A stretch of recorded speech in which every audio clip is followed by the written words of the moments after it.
আসসালামু আলাইকুম দর্শক, স্বাগত জানাচ্ছি বাংলা সংবাদে। শুরুতেই জানিয়ে দিচ্ছি শিরোনাম। ইরান যুদ্ধের তীব্র নিন্দা জানিয়ে মামদানি বললেন, এটার শেষ হতেই হবে। গাজার ৭০% দখল নিতে সেনাবাহিনীকে নির্দেশ নেতানিয়াহুর। সমঝোতায় পৌঁছেছে যুক্তরাষ্ট্র ইরান, খসড়া চুক্তিতে সম্মত। যুক্তরাষ্ট্র ইরান যুদ্ধবিরতি আলোচনার মধ্যেই দাম কমল তেলের। নিউ ইয়র্ক সিটির মেয়র জোহরান মামদানি ইরানের বিরুদ্ধে চলমান যুদ্ধের তীব্র নিন্দা জানিয়েছেন। তিনি বলেন, এই যুদ্ধ বিদেশে থাকা বেসামরিক নাগরিক এবং দেশের শ্রমজীবী পরিবার উভয়ের ব্যাপক ক্ষতিসাধন করছে। এক্সে দেওয়া এক পোস্টে মামদানি বলেন, আজ থেকে ৩ মাস আগে এমন একটি যুদ্ধ শুরু হয়েছিল যার জন্য কেউ ভোট দেয়নি, এবং এর মূল্য দিতে হয়েছে এমন মানুষদের যাদের এ বিষয়ে কোনো মতামত দেওয়ার সুযোগই ছিল না। নিউ ইয়র্ক সিটির মেয়র পোস্টে আরও উল্লেখ করেন, হাজার হাজার বেসামরিক নাগরিক এই যুদ্ধে প্রাণ হারিয়েছেন এবং যে ১৩ জন মার্কিন সেনা সদস্য এই যুদ্ধে নিহত হয়েছেন তারা আর কখনো তাদের পরিবারের কাছে ফিরতে পারবেন না। তিনি আরও বলেন, যুক্তরাষ্ট্র জুড়ে এবং আমাদের শহরের আমেরিকানরা এই যুদ্ধের কারণে পেট্রোল পাম্প ও মুদি দোকানের পণ্যসামগ্রীর দাম বাড়তে দেখেছেন। কংগ্রেসের একটিও ভোট ছাড়াই শুরু হওয়া এই যুদ্ধের কারণে তাদের বাজেটও চাপের মধ্যে পড়েছে। তিনি আরও বলেন, আমি প্রথম দিন থেকেই এই যুদ্ধের বিরোধিতা করেছি, এখনও এর বিরোধিতা করি। এটার অবসান ঘটাতেই হবে। গাজার ৭০% এলাকা দখল নিতে দেশটির সেনাবাহিনীকে নির্দেশ দিয়েছেন ইসরায়েলের প্রধানমন্ত্রী বেনিয়ামিন নেতানিয়াহু। তিনি বলেন, নতুন নির্দেশনা হল সামরিক বাহিনীকে গাজার ৭০% ভূখণ্ডের নিয়ন্ত্রণ নিতে হবে। খবর আল জাজিরা। গতকাল বৃহস্পতিবার চ্যানেল ১২ প্রচারিত ভিডিওতে নেতানিয়াহুকে বলতে শোনা যায়, এই মুহূর্তে আমরা গাজা উপত্যকার ৬০% এলাকার পূর্ণ নিয়ন্ত্রণে আছি। আমার নির্দেশ হল এটিকে ৭০% নিয়ে যাওয়া। বক্তব্যের সময় উপস্থিত একজন পুরো গাজা উপত্যকা দখলের আহ্বান জানালে নেতানিয়াহু জানান, তারা ধাপে ধাপে এগোচ্ছেন। তবে তিনি পুরো গাজা দখলের সম্ভাবনাও নাকচ করেননি।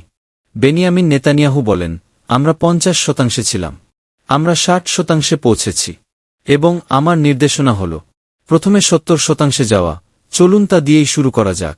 এর আগে মার্চের মাঝামাঝি সময়ে ইসরায়েলি সেনাবাহিনী আন্তর্জাতিক ত্রাণ সংস্থাগুলোর কাছে যে মানচিত্র সরবরাহ করেছিল তাতে দেখা যায় তারা পূর্বনির্ধারিত সীমারেখার বাইরে আরও অতিরিক্ত এলাকা নিজেদের নিয়ন্ত্রণে নিয়েছে। এর ফলে গাজার প্রায় ৬৪% এলাকা ইসরায়েলি নিয়ন্ত্রণে চলে যায়, যা আগে ছিল প্রায় ৫৩%। যুক্তরাষ্ট্র ও ইরানের মধ্যে যুদ্ধবিরতির মেয়াদ বাড়াতে নতুন একটি খসড়া চুক্তিতে পৌঁছেছে দুই দেশ। উভয় দেশের মধ্যস্থতাকারীরা এ নিয়ে একটি চুক্তিতে সম্মত হয়েছেন।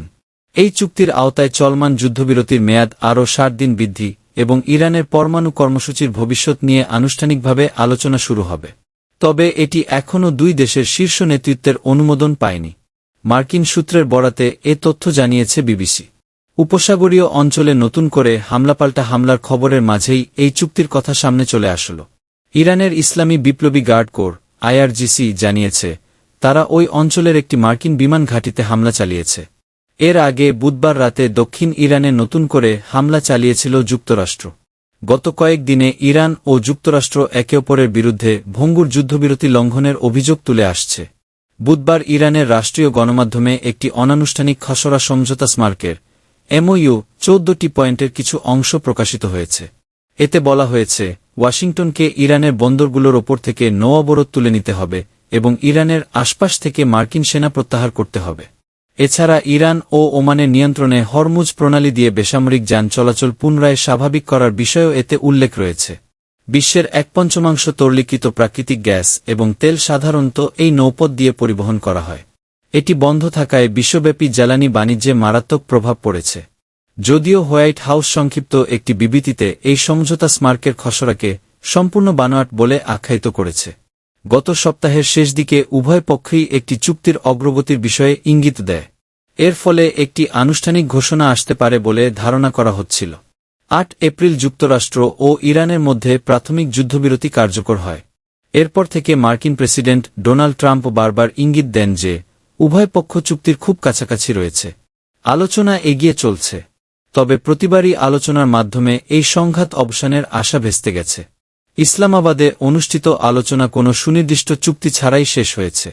প্রায় প্রতিটি ক্ষেত্রেই, এমনকি গত বুধবারও ট্রাম্প এবং অন্যান্য কর্মকর্তারা সতর্ক করে দিয়ে বলেছেন, অপশন বি অর্থাৎ আবারও যুদ্ধ অভিযান শুরু করার বিকল্পটি টেবিলে রয়েছে।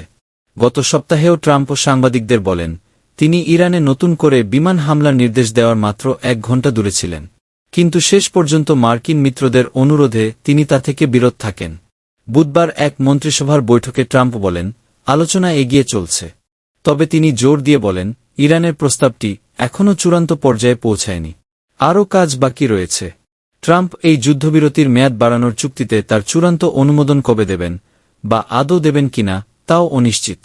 ডোনাল্ড ট্রাম্প প্রস্তাব করেছিলেন, যুক্তরাষ্ট্র ইরানের ইউরেনিয়াম নিয়ে নিতে পারে, অথবা ইরানের সঙ্গে যৌথভাবে বর্তমান স্থানে বা তৃতীয় কোনো স্থানে এর ঘনত্ব কমিয়ে দিতে পারে।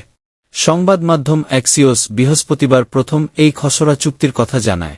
তারা বলেছে, ট্রাম্পকে এই প্রস্তাবের বিষয়ে ব্রিফ করা হয়েছিল, তবে তিনি তাৎক্ষণিকভাবে এটি অনুমোদন করেননি। বিবেচনার জন্য কয়েক দিন সময় নেবেন। নাম প্রকাশে অনিচ্ছুক সূত্রের বরাত দিয়ে অ্যাক্সিওসের এই প্রতিবেদনের সত্যতা মার্কিন সূত্রগুলো নিশ্চিত করেছে, যা বেশ বিরল।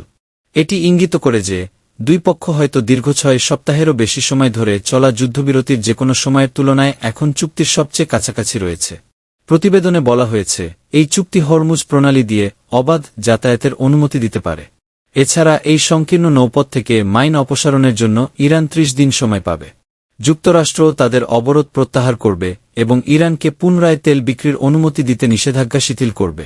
হোয়াইট হাউসে ব্রিফিংয়ে মার্কিন অর্থমন্ত্রী স্কট বেসেন্ট কোনো চুক্তি হওয়ার বিষয়টি নিশ্চিত করতে অস্বীকৃতি জানান। তিনি বলেন, প্রেসিডেন্টের আগে কোনো মন্তব্য করা সবসময়ই একটি ভুল সিদ্ধান্ত।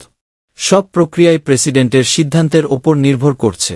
ইরানের জন্য কোনো পুনর্গঠন পরিকল্পনা এই সম্ভাব্য শান্তি চুক্তিতে অন্তর্ভুক্ত আছে কিনা এমন প্রশ্নের জবাবে তিনি বলেন, অন্য পারে চিন্তা করার আগে আমাদের চুক্তিতে পৌঁছাতে হবে। যুক্তরাষ্ট্র ও ইরানের মধ্যে যুদ্ধবিরতির মেয়াদ বাড়াতে নতুন একটি খসড়া চুক্তিতে পৌঁছেছে দুই দেশ। উভয় দেশের মধ্যস্থতাকারীরা এ নিয়ে একটি চুক্তিতে সম্মত হয়েছেন। এই চুক্তির আওতায় চলমান যুদ্ধবিরতির মেয়াদ আরও 60 দিন বৃদ্ধি এবং ইরানের পরমাণু কর্মসূচির ভবিষ্যৎ নিয়ে আনুষ্ঠানিকভাবে আলোচনা শুরু হবে। তবে এটি এখনও দুই দেশের শীর্ষ নেতৃত্বের অনুমোদন পায়নি। যুক্তরাষ্ট্র ইরান যুদ্ধবিরতি আলোচনার মধ্যেই তেলের দাম কমেছে, তবে তা সামান্যই। খবর আল জাজিরা। স্থানীয় সময়ে শুক্রবার ব্রেন্ট অপরিশোধিত তেলের মূল্য 35 সেন্ট বা $0.37 কমে ব্যারেল প্রতি 93.36 বিক্রি হচ্ছে। অন্যদিকে মার্কিন ওয়েস্ট টেক্সাস ইন্টারমিডিয়েট WTI অপরিশোধিত তেলের মূল্য 63 সেন্ট বা $0.71 কমে ব্যারেল প্রতি $88.27 বিক্রি হচ্ছে। আগস্ট মাসের ব্রেন্ট অপরিশোধিত তেলের মূল্য 46 সেন্ট বা $0.50 কমে ব্যারেল প্রতি $92.24 বিক্রি হচ্ছে। এর আগে গতকাল বৃহস্পতিবার জ্বালানি পরিবহনে কৌশলগতভাবে গুরুত্বপূর্ণ ইরানের বন্দর আব্বাসের একটি সামরিক ঘাঁটি লক্ষ্য করে যুক্তরাষ্ট্র নতুন করে হামলা চালানোর পর বিশ্ববাজারে তেলের দাম বেড়ে যায়। বিশ্ববাজারে ব্রেন্ট ক্রুডের দাম 3.75% বেড়ে প্রতি ব্যারেল $97.83 বিক্রি হয়। অন্যদিকে যুক্তরাষ্ট্রে অপরিশোধিত তেলের US ক্রুড দাম 4% বেড়ে প্রতি ব্যারেল $92.22 বিক্রি হয়।